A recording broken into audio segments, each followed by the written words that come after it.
everyone. This is your boy Nur-D, and I am so happy. I'm so excited to be here today. We are doing the March Superhero Madness recap show. That's right, the place where we recap everything that's been happening so far. My name is Matt, also Nur-D. You've been following along, hopefully, and if not, you're about to hear some really cool nerd, superhero, geek action. But obviously, I can't do this alone. Let me let my co-hosts introduce themselves because they're so cool. Hello. Welcome, everyone. Super excited to be a part of March Superhero Madness. I'm trying to remember which number this is. It feels like we've been doing this for like 10 years. This is forever. It's been forever. It's been a long time. I'm Tuvok the Word, Tim Johnstead, part of Fair Play Entertainment with Nur-D, and just super excited to be a part of this group today. Hi, everyone. I'm Joey. I've been watching along with March Superhero Madness for the last few years. I am a bartender and a longtime lover of anime and comics, and I'm super excited to be here. And last but not least, I am Chris Cox. I have also been following the March Superhero Madness for the 87 years that we've been doing it. 87 consecutive years. Time has no meaning. This feels like the pandemic, but it's been fun because it's like, oh, this has been going on forever, right? This is the dream. This was always the dream, just the halls of RHS to have enough time and on our hands to be able to talk about superheroes and have other people care about it. This is basically like the conversations we would have like in English that got us in trouble, but now we're doing it for the internet. For the internet, for entertainment of randos across the world. And it has been a blast this year. Shout out to my friend Ben, who's helped me with the moderation and the creation of the Discord. So please, if you haven't already, jump over to the Discord, get all things. We'll sure to put a link up somewhere if you're watching this somewhere else. So we're just going to jump right into it because March Superhero Madness this year has been stacked. We have 60 heroes from comics, film, TV, anime, and books, even novels. Like we have a group of fighters this year that are really, really crazy, and it's already been real interesting, some of the matchups we've seen. So the first round, as those of you who have been following along, have been 5 versus 5. So full-on teams, full-on strike teams of heroes that are going against each other. And the first fight seemed pretty one-sided, but we'll talk about it with the rest of the group, and we'll kind of go through it. So it was Team Living Weapon, which consisted of Kate Bishop, sometimes known as Hawkeye, Luke Cage of Marvel, Green Lantern, particularly Joe Mullein, Green Lantern from DC.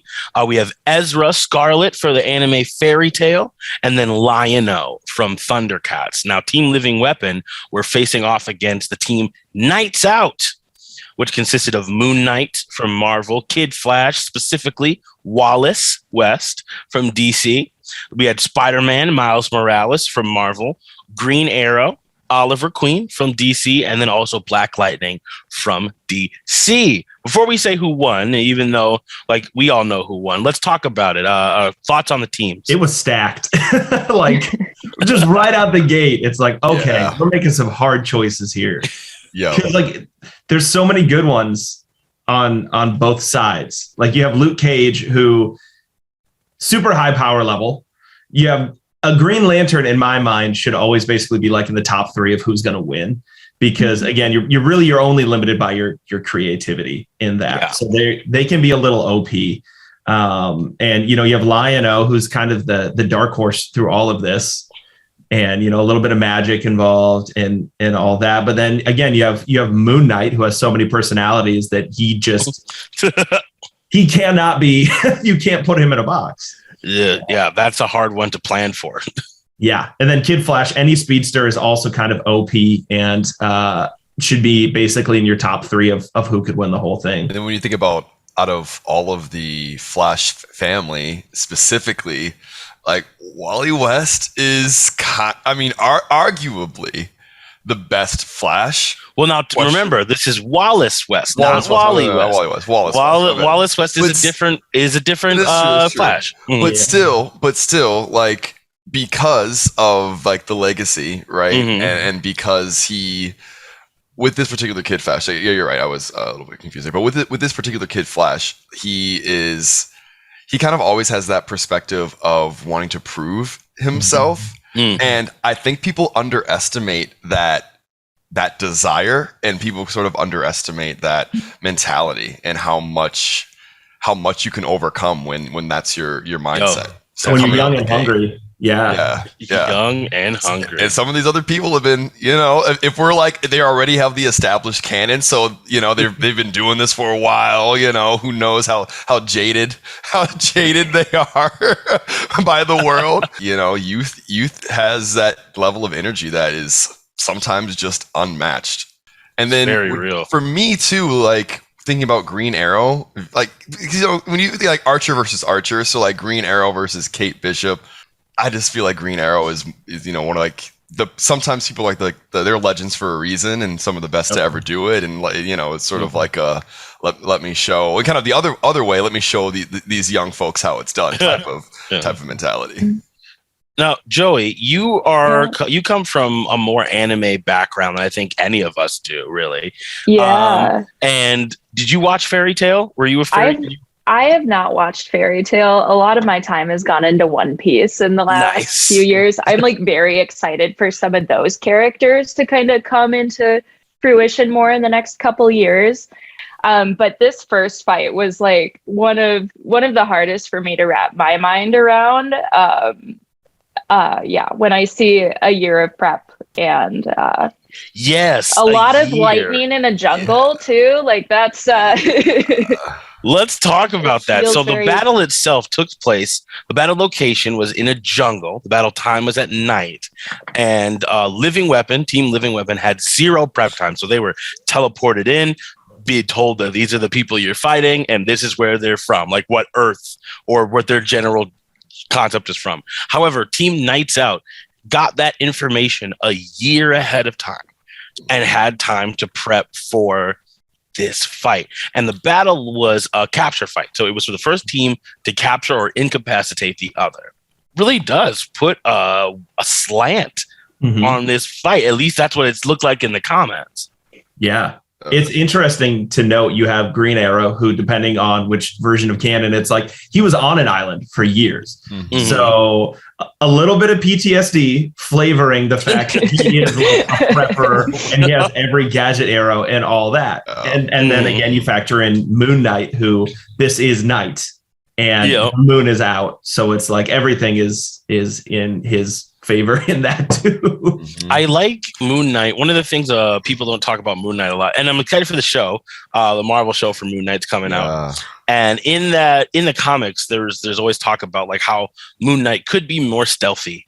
Everyone's like, oh man, you could be stealthier. Like, why not? And he's like, why do you wear all white? Like, what's the reason for it? He's like, I don't want people to be surprised.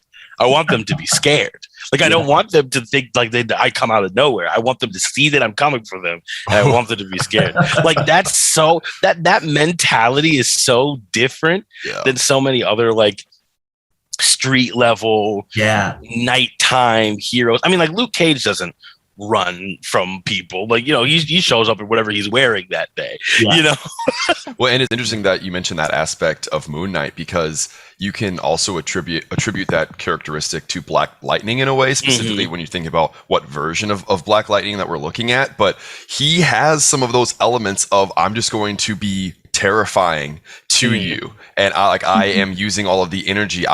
I can remove the light from a room, from a space. And obviously in a jungle setting, there isn't necessarily a lot of electricity, we would assume, but even still, just like channeling like energy is a very powerful weapon in and of itself. And having the ability to kind of contrast the light and darkness and like where is it coming from, and sort of the misdirection of light, and being able to like confuse people within a battle just using that type of physics is pretty fascinating as well. The comments were pretty like one-sided on this fight. It seemed like it was only going a particular way, and we do have other fights to talk about.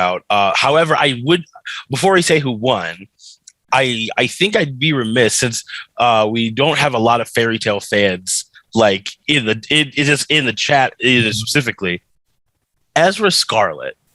It is a cold day in hell where you can beat Ezra Scarlet one-on-one. Like, she is canonically probably the strongest in the main group. So for FairyTail, there is like groups, like teams, and she is the strongest in her clan, or the second strongest in her clan, and like the strongest in her team. Like, so she's like very, very powerful. Her power, she has all these different armors and swords and weapons that she can switch out instantaneously. I think if it was in any sort of like straight up clear battlefield situation where it wasn't like a jungle where she could really just throw her weight around, it would be a different fight. Same with Luke Cage and Green Lantern for that matter, and Lion-O. And Lion-O, as well. Situation. Yeah, A straight up fight would really lend themselves to that, because while you have Miles Morales and you have Moon Knight and even Wally West, none of these people are brawlers. Yeah, maybe Moon Knight, but none of these people really are like brawler fighters. So the time, the location, the amount of prep time, I think really did swing it in their favor, which shows us why the vote came in the way they did, with a unanimous victory for Team Knights Out, bringing them into the next round for the 3v3. Yeah, which is pretty crazy. An important note about the Discord: make sure you're voting within that time period, because there were some votes that came in after the fact. I was noticing. I think that Living Weapon they did get like one vote. Oh, there it is. But it was after the poll had shut down. All right. You got to make sure you catch that time frame, because in this case, it wouldn't have mattered, but make sure that you do, because you might be the swing vote. Vote counts. You got to make your votes. Yeah. So it is real. So so we had Team Knights Out heading on to round 2. Anybody stand out in this team that you think might be able to take it all, everybody? I will, if I didn't know I was going to get into this early. Ooh, here we go.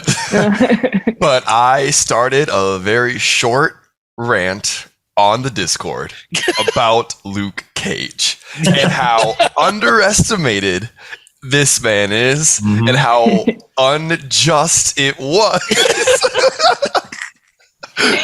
that his fate was sort of sealed within this first battle, because once you get into the one-on-ones, like there are higher powered people than Luke Cage. But when you think about people from Earth, or from a particular version of Earth or a world that don't have a lot of magical mystical powers, he is very, very strong. Yeah. And his skin cannot be penetrated. So it's just like there's only so many ways to beat this man.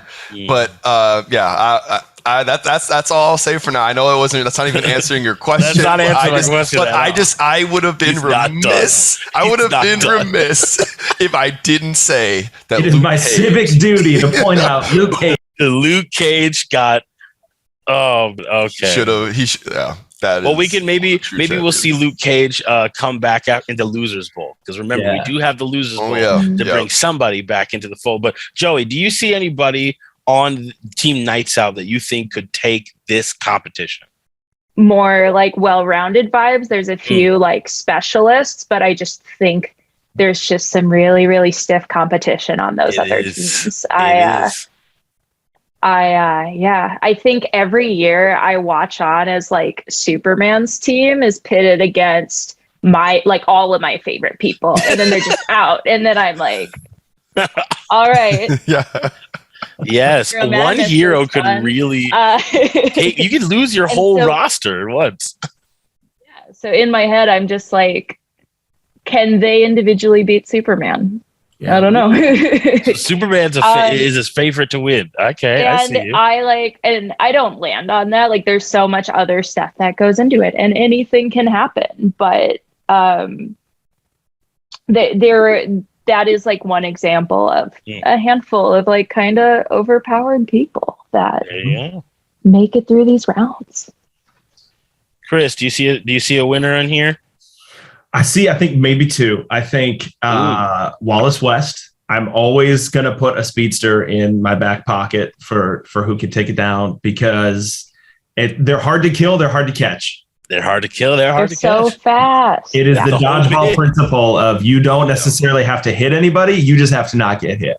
Mhm. So there's that. But then by that same merit, Miles Morales, I mean, he has a lot of abilities we don't talk about. He has like some active camo kind of stuff, right? Yeah, he can turn invisible. Yeah. And he's got like the almost like Electric the Black Widow sequence. bike. So he's got a lot going for him, in addition to the fact that he can be traversing high. So depending where you're at, and also again, young, hungry, is established enough, but isn't locking himself and pigeonholing himself into this is the only kind of hero I can be. So yeah, I think either one of them for me. real talk. And I think that's true. And something that Joey had said, even as you were going through talking about Superman, sometimes teams that he's on will knock out a team. The thing that's great about the team battles, as we'll see as this next fight, we talk about this next fight, is that you could have a stacked team of amazing people, championship material. But if that team battle just doesn't roll your way, then suddenly you have a whole group of people, championship material, who could probably clean the floor with most one-on-one fights, or just out, or just like out. And then so there's something to be said about like, it really does come down to the randomness of the battle situation. There is a lot of like stuff happening.